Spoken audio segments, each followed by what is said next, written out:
Mga kababayan, eto nga po, isa-isa na pong nalalantad, isa-isa na pong nadidiskubre, no, yung mga katotohanan po.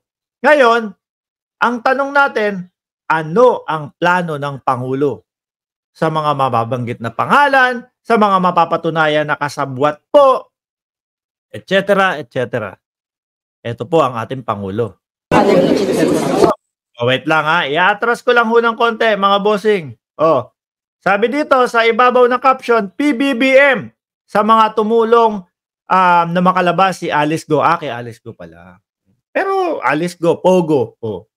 Yan lang din po yung Alice Go, Pogo. Oh. Hindi lamang namin sila sisibakin, kakasuhan pa namin sila. Ayan.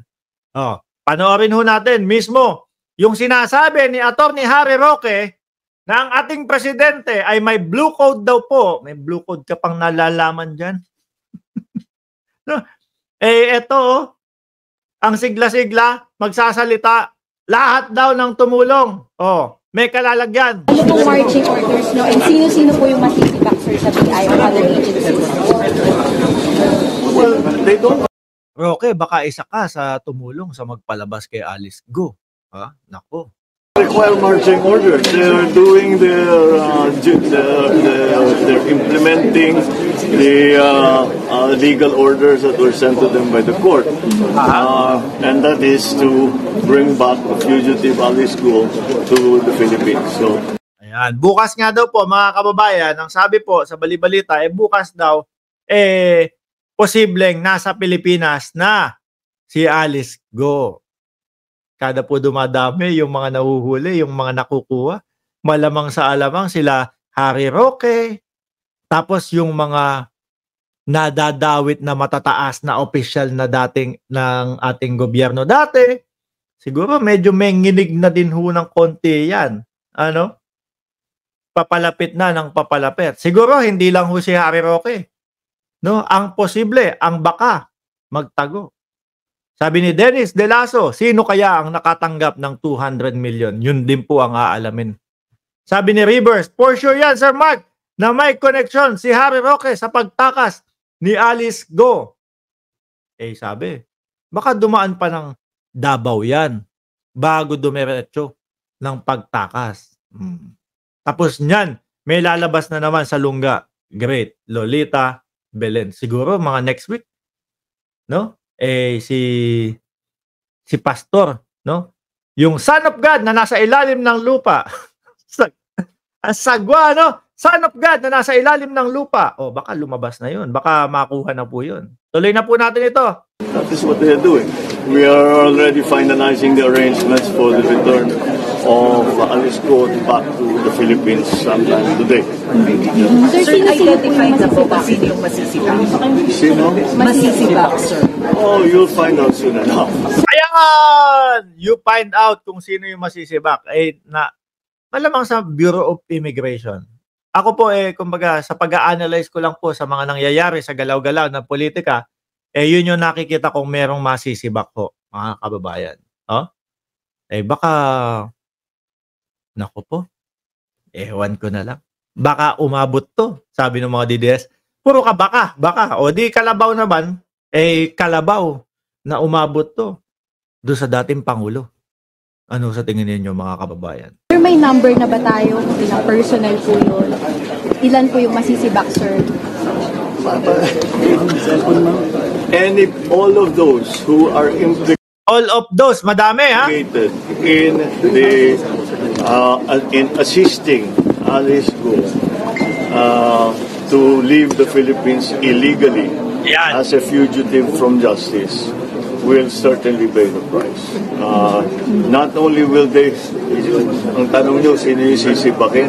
Hindi lang namin sila sisibakin, kakasuhan pa namin sila. Dahil ang kanilang ginawa ay labag sa batas at against all of the interests of the Philippine judicial system.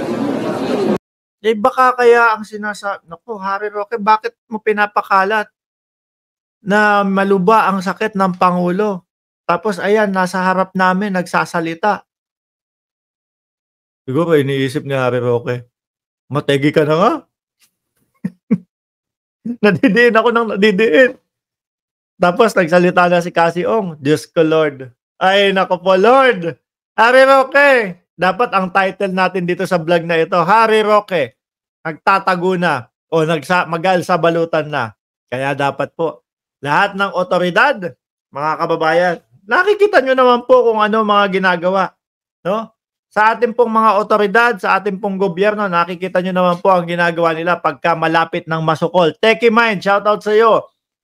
Roger, mabait, shoutout. Richie, nagtatago na ho. Bago makapagtago,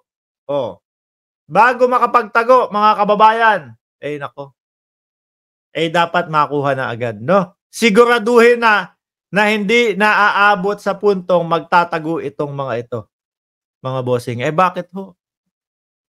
Kasi kapag nagtago yan, dadahilan na lang tayo, sasabihin yan, may banta sa buhay ko no? Lahat ho, mga bossing, nang nagtatago ngayon, parang iisa ang lawyer. Lahat ho, iisa ang kanilang reason. May banta sa buhay ko. Sabi ni Jean Campos, Sir Mark, ganda ng Lacoste shirt mo. Salamat po, sir. Ma'am or sir. Yan. Sabi ni Techie Mind, silent listener lang lagi ako. Ayan. Sorry pala, Mark, hindi Mike. Roger mabait. Okay lang po yun. Mga kababayan, no? Lagi po namin kayong i-update dito sa mga pangyayari sa ating bansa, mga bossing. No? At the same time, ako po ay hihingi ng konting pabor sa inyo, no, dahil sa nakikita ko, grabe hindi ko ho in-expect na aabot tayo. Ang tamang bilang po natin ngayon ay 291,135 subscriber na po pala tayo ngayon, mga kababayan. Hindi ko po ina-expect na aabot to. Sabi ko 100 lang, okay na. Makuha ko lang ito, okay na. Ayan, nakuha po natin, di ba? Matagal na. Sabi ko, okay na yun. Pag ganito, nakikita natin, 291,135,000, 291,137. Ano ba? Kada ganun ko bumibilang. 291,138 subscribers, no? Konti na lang ito para mag 300. Sabi ni Jaime Marcelo Castillo, pang 405 like po ako. Maraming salamat po sa inyo sa suporta nyo. Just Vincent, Sarorui, Pinoy OFW. Nako, gawin na po nating 300. Maraming salamat and God bless po sa ating lahat, mga boss, chief, amo, sir.